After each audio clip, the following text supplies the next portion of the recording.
Hi everyone, Yvette Young here, and I am so thrilled today to be able to talk to you guys about two of my favorite DigiTech pedals, the Ricochet and the FreqOut. I'll start with a rundown of the Whammy Ricochet. Essentially, it is a pitch shifter pedal, and you can choose whether you want it to go up or down. There's also a pitch vector available, so you can choose seconds, fourth, fifth, seventh, octave, 2-octave, octave and dry, which I really appreciate because we love a dry wet blend. And you can also choose how quickly you want it to go up or down and how quickly you want it to return. And there's a momentary switch as well. And now let's talk about the FreqOut pedal. It is a natural feedback generator, which means you can get feedback at any volume. You don't even need distortion, and you can get it reliably and consistently. I don't know if you've ever had like one of those moments on stage where you're really feeling yourself and you want to have like an epic sustained moment, have it just feedback and play with the air, have a little Steve Vai moment. It's going to sound the same no matter which room you're in, as long as you have it dialed to the same setting. And I love that. I love being able to control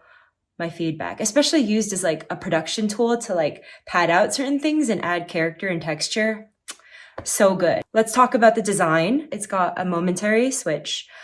You can choose between dry and wet, which is awesome because on wet, that means you're only getting the feedback, and that can make for some pretty interesting whale sounds or ebo sounds. And then for range, there's gain and onset, which means you can control how quickly the feedback happens and also how intense it is thanks to the gain. And then there's a pitch vector, which means you can choose, if you want your feedback to be more like a treble-y kind of piercing one, or you can get like nice deep subs, which pad out things really nicely. All in all, one of the most useful tools that I've purchased. Okay, so enough talking. I'm not going to win you over with that. I wanted to showcase how I use these puppies in a studio setting and also a live setting.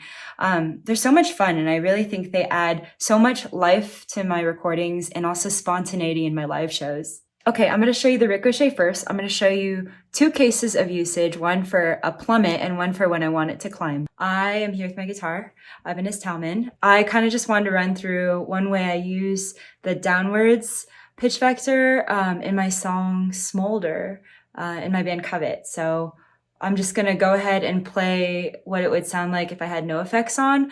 And then I'm going to do a version in the context of the song where you can hear what it sounds like with all the effects and a little bit of DD3 because I think it adds a lot of intensity.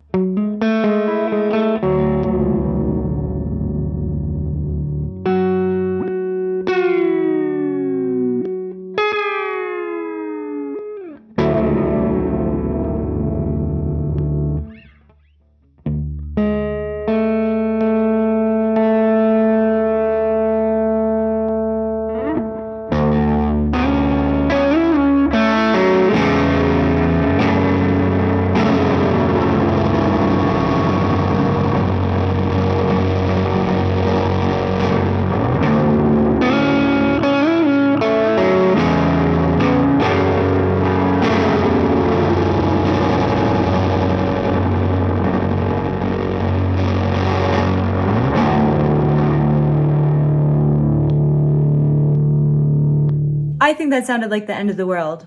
I don't know about you. So do me. And now I'm going to show you a section where I have the pitch jump up suddenly. I feel like this effect is very surprising and almost sounds like synth-like. And I'm a big fan of anything that kind of makes guitar not sound like guitar. So I'll demonstrate that.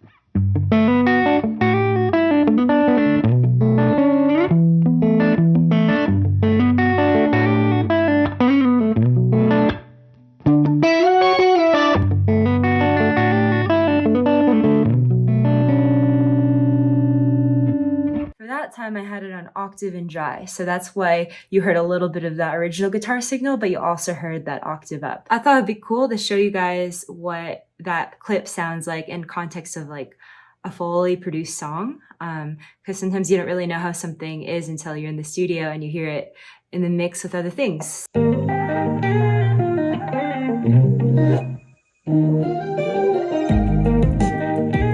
So you probably heard it jump up in pitch, and that's because I was using the setting on the Ricochet where it just jumps up 2 octaves up. It makes it sound a little non-guitar-like, like kind of synthy, which I really love. So let's hear it soloed.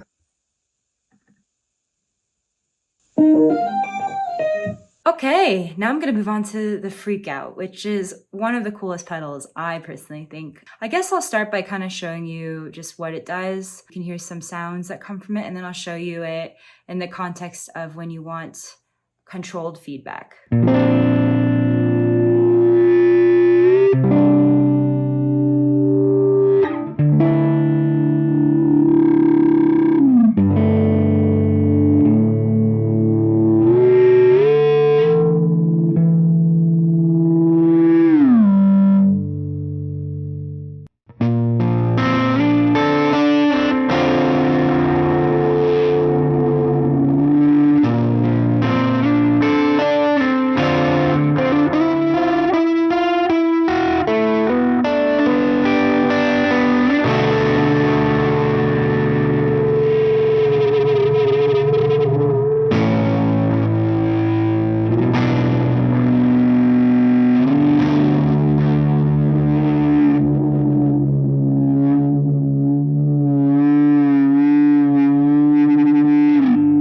Now just to show you the total ambient possibilities you can do with this pedal, I'm just gonna make a little loop and I'm just gonna have it completely on wet mode. So no dry signal, and it's gonna sound very EBO-y, which I think is a cool texture.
So I just made that little ambient loop. I think it's just such a beautiful alien-like texture.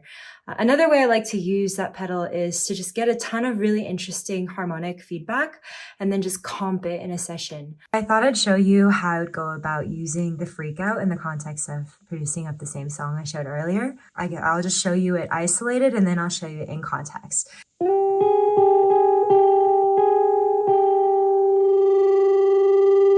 So in that sounds sample, I have it on dry and wet.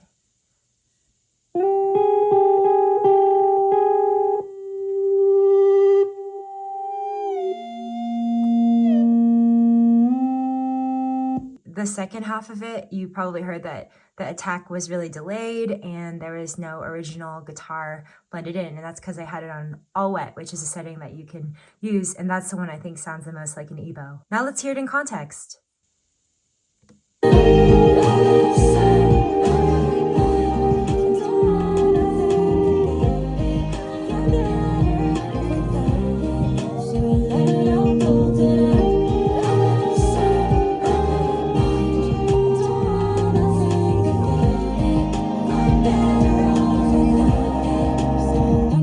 So I hope that got you excited to try to make some stuff with the FreqOut and the Ricochet. To be honest, I probably only scratched the surface of what these little boxes can do.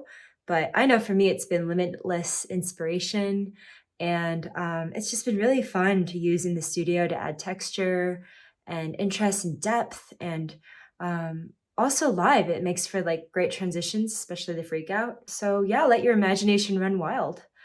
Thanks for watching and happy creating.